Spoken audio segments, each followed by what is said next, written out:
And Mika, why would you support a windfall tax on oil and gas companies?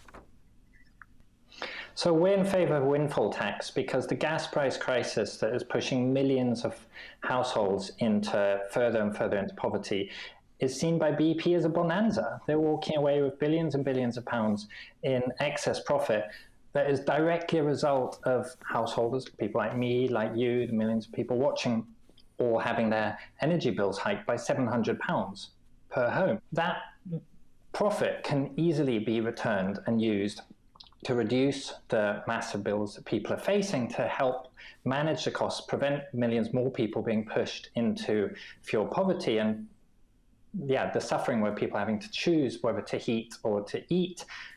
That's where we can source the money to make that happen, because ultimately they're taking it from us. It's directly a result of our bills being hiked. Let me put that view to Paul then. What's your view on the windfall taxes for oil and gas companies?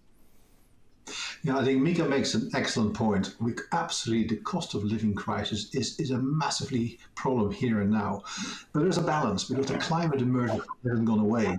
So there's almost a balance we need to strike between paying your fair share in tax, what companies absolutely need to do, but also balance that with ongoing investment in jobs, and also reducing emissions associated with the climate emergency. So it is about finding the balance. Now, a windfall tax sounds like a popular solution. It doesn't actually solve the problem. It doesn't solve getting more supply in, getting more energy to people. It doesn't solve the demand side, and doesn't solve the climate emergency. So I think we need to have a far more balanced solution, a far more nuanced solution, which is focusing on other ways of actually helping people through this crisis.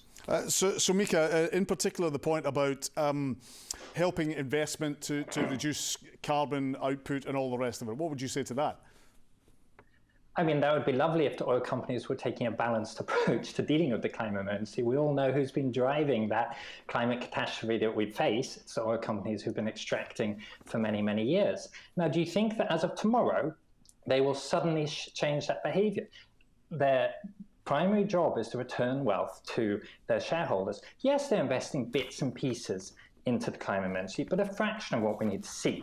If instead windfall tax means that wealth can be used for what it needs to be used, which should be things like reducing people's bills, but also structural solutions like insulating our homes so that we reduce less, so that we reuse less energy in the first place, investing into clean energy, that can help us accelerate the climate transition.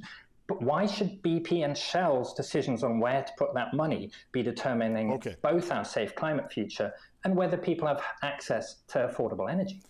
And Paul, the windfall tax, the money you're saying that can be saved from windfall tax and used in various ways of investing, as Mika's saying, well, who says it will be invested that way? Yeah, I think we need to think back to what actually happened only 3 or 4 months ago during the COP26 discussions. I mean, on absolutely laser focus of saying we need to sort the climate emergency out. And at that time, companies made a very clear, very public commitment to saying is we're going to do our bit to tackle it. Big companies, BP, Shell, Total Energies and others came out and make some very public commitments. I think our collective job is to hold them to account, to deliver these deliverables, deliver the investment in renewables, deliver the emissions reduction. It's very clear, it's very public. That's what we need to do. So if finding the balance between paying fair taxes, but also investing in that kind of lower carbon future we all want. This is a climate emergency as well as a cost of living crisis. And we need to find that balance here. And Paul, where would you think that balance would be? So I think it is actually important that we need to recognize that at this point in time, the UK industry, and again, I'm an independent observer, but the UK industry, oil and gas industry, pays double the amount of corporation tax than any other sector. So there's already quite a lot of tax going in.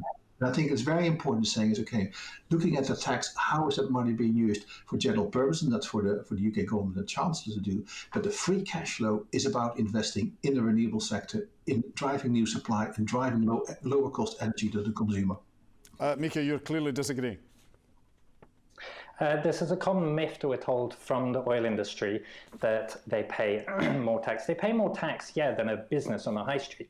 That's because they're extracting ultimately the people's oil. And if you compare, the comparison should not be, is BP paying more tax than your high street shop? It should be, let's compare it to Norway. How much tax does the Norwegian state, the Norwegian people, get from oil extracting on the other side of the North Sea? many times the revenue. That's why they've got a massive oil fund, because they've taxed it appropriately and taken public ownership stakes. In the UK, we have the lowest levels of tax.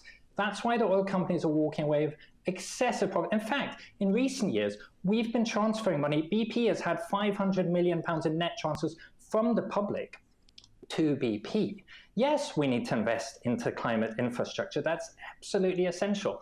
But BP are not doing that at the scale they need to do. They consistently pass the money back to the wealthy. This is ultimately a transfer from millions of hardworking families across the country to the super wealthy. And windfall tax is one of the few mechanisms that will be able to address that. Paul, respond to that, please.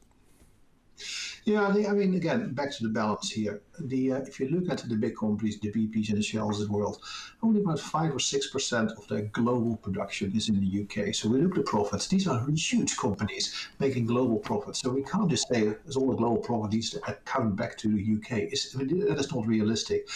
It is not for the companies to sort a tax regime out. That's a UK government issue. We do need these companies with balance sheets, with willingness and real commitment to invest in the energy transition. That's what we should encourage, but balance that with the here and now to have the supply to give lower cost energy to the consumers. That combination is going to be critical, and we should only collectively encourage and support that. Mika, what sort of funds do you think would be raised by a windfall tax? What sort of figures are you thinking?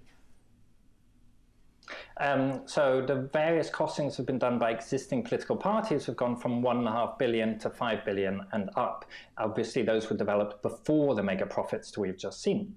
But the other point made there is absolutely correct. These decisions should not be made by companies. And the decision on whether all that investment should be passed to shareholders, who ultimately are largely the super wealthy, or invest into climate change, are we really going to rely on the board of BP to make that decision? Those should be democratic decisions made by the public, just as the tax system should be. And we should follow the lead of other countries, like Norway, who are saying, yes, let's tax at appropriate levels, and make sure at the same time that we see the investment that needs to happen into climate change, into climate action, to create that safe climate future for all of us. We can't just sit back and say, please, please, BP, will you take some climate action? And don't worry, we'll let you walk away with billions of pounds in tax that we've paid you through our high bills. Okay, That's not the way to create a safe climate future. Finally, and very briefly, Paul, widely reported that the UK government is going to approve 6 new oil and gas fields in the North Sea. Briefly, Paul, what is your reaction to that? Yeah, I mean, they are looking at approving more gas supply to come on stream. So if you think about roughly half of all the gas from the UK comes from on the North Sea, just on our doorstep, the rest is imported. Well, I think we need to balance this security of supply. Having it on our doorstep is really good. The other thing that is really important, I think Mika already touched upon, and I agree with is actually the good news is that a domestic supply comes at a lower carbon footprint than imported liquefied natural gas. So actually the combination of security supply as well as lower emissions is a winning formula. So I think, yes, it's a bridging to a lower carbon future, but we do need to drive up supply and get our cost down for the consumer. It is absolutely critical.